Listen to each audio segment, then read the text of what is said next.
guys, this is June because I was born in June. Welcome to my amazing life today. So in today's topic, I'm going to explore with you how do you decide whether you should invest into the new course or not, and how do you evaluate that?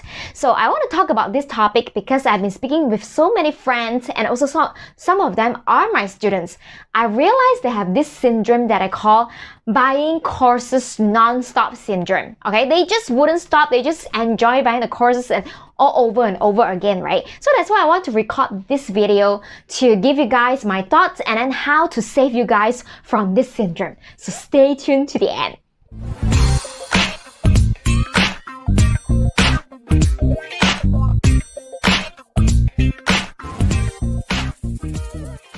Welcome back. Okay, the one thing that I realized is that we always have two types of person. Okay, let me give you an example of what do I feel. Some of my students and friends, right? If let's say you are sick, okay, let's say you're having a flu, will you be keep looking out for doctor? Like let's say Monday you look for Dr. A, and then Tuesday you look for Dr. B, and Wednesday you look for Dr. C, and then you keep getting the medicine. Yeah, Dr. A give you the medicine, which is awesome, of course. Dr. B also give the medicine, which is awesome as well. But then they all give you different medicines. So right now, you're having a flu. Should you take medicine from Dr. A or from Dr. B or from Dr. C? So that is the issues with this. Okay, so how do I relate back to what we are talking about is that I realize I have so many different friends. They have been buying courses, jumping from courses from course A to course B.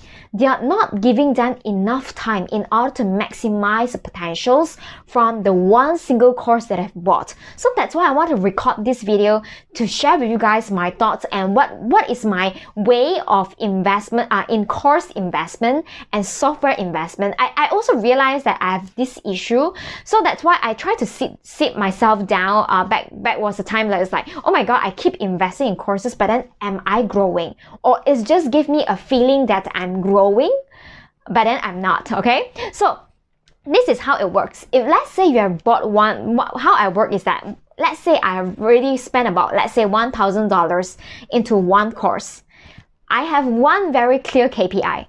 My KPI is to make sure I get the most from this one single course. So my KPI is that I need to make sure not only I recover from the investment that I've made, and because not only whenever I invest in a course, not only I spend my money, as well as I need to spend my time as well, right? Time is a cost. So that's why the minimum KPI before investing to new course is that I need to minimally 3x from what I invested. So let's say I invested a course cost me about $1,000. It means that I may make sure I gain profit or maybe revenue 3 times. Like I need to get about $3,000 revenue from this course itself. Only I would allow myself to dive into next course.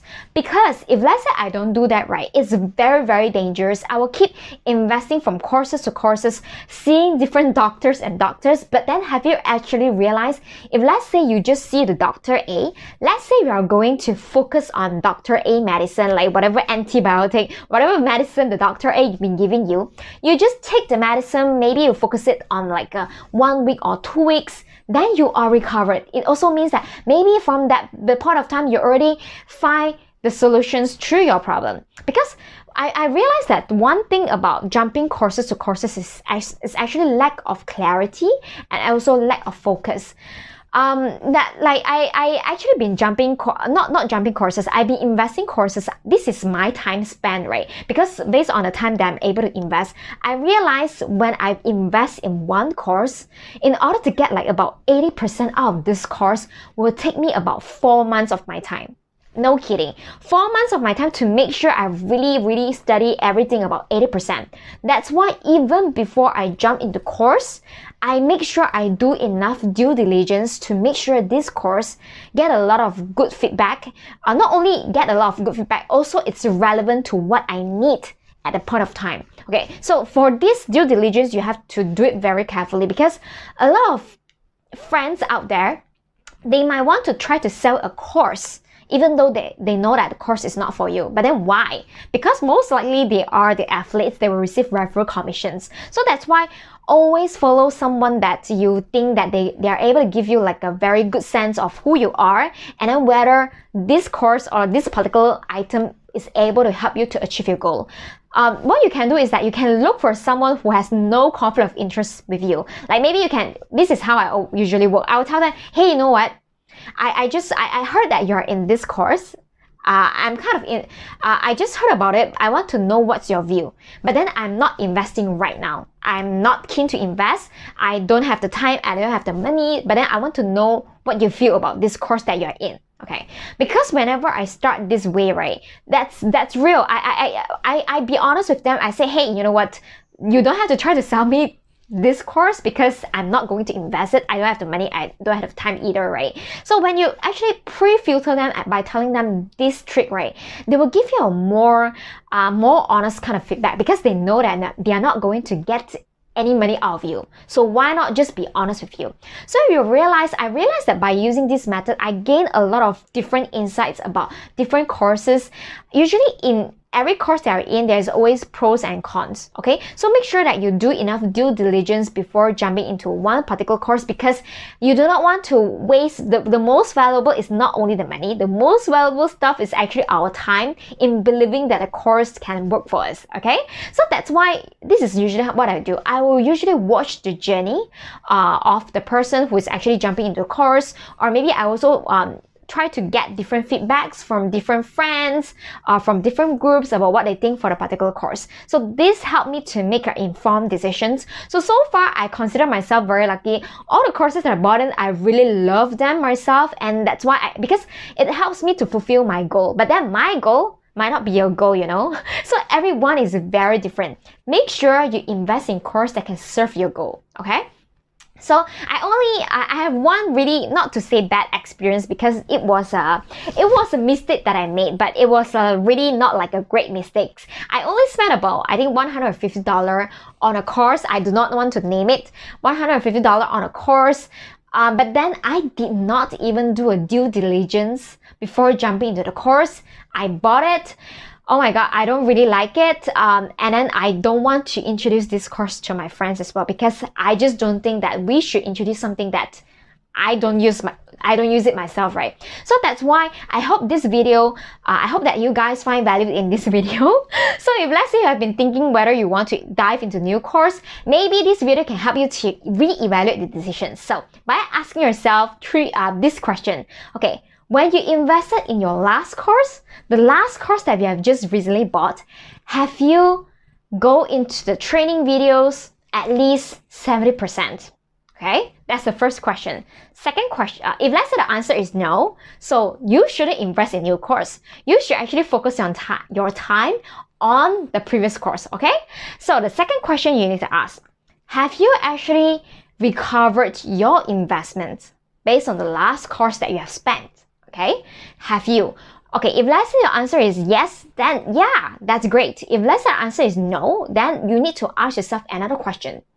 Do you think that you make a good decisions in the previous course? Is it you not really executing 100% of what a course teaching you, or is it because of the course was not suitable for you in the first place because it wouldn't help you to achieve the goal that you want to? So these are the basic questions you need to ask yourself before diving into new course again. So I hope that this three questions helped me a lot, and I hope that it helps you guys as well. So if let's say you like my video, feel free to like and comment and tell me #live or #replay down below, as well as to subscribe my YouTube channel, join my Facebook group as well. My Facebook group is called Amazing Story. You can go to www.amazingstory.co. And if let's say you are newbie entrepreneurs, like solo entrepreneurs, you have not hired anyone else before, stop doing everything yourself. I know it's very, very tiring to become the entrepreneur yourself. You have to do like, oh my God, you have to do like administrative stuff, accounting stuff. You are the graphic designers, you are the videographer, you are the content writers, you are even the programmers, you are everything, right? So if let's say you have this kind of feeling, oh my god, there are so much to do that you can't complete them, it's time to start hiring. Okay, hiring is not as difficult as you think. I started hiring virtual assistant and work with my local assistants on like a virtual basis, where we're actually meeting through Zoom like since 10 years ago. So not only that you're able to tap on this virtual kind of thing, like it's good that we work from home due to this COVID-19 lockdown, right? It's also very good for us, where we are able to train how we are able to articulate our instructions and requirements so that we can let someone else to do it for us. And especially if let's say you are located in the countries with higher currency, this is the perfect opportunity for you, because you can hire someone else with the lower currency, where you are paying a very reasonable or low fee, but then to your virtual assistants, it's actually quite a very good amount of remuneration because of the currency. So that's how we are able to leverage the power of currency, okay? So if let's say it's your first time hiring, I have this free 10 pages of ebooks help you to kickstart. I pinpoint some of the mistakes that you should avoid in hiring your first virtual assistant, and also give you the tips and tricks so that you can get it started. So if let's say you would like to grab my book, I'm putting the link down below and it's for free, okay? So also remember to subscribe my YouTube, my podcast. I'm everywhere. So I hopefully to see you guys tomorrow then. Take care. Bye.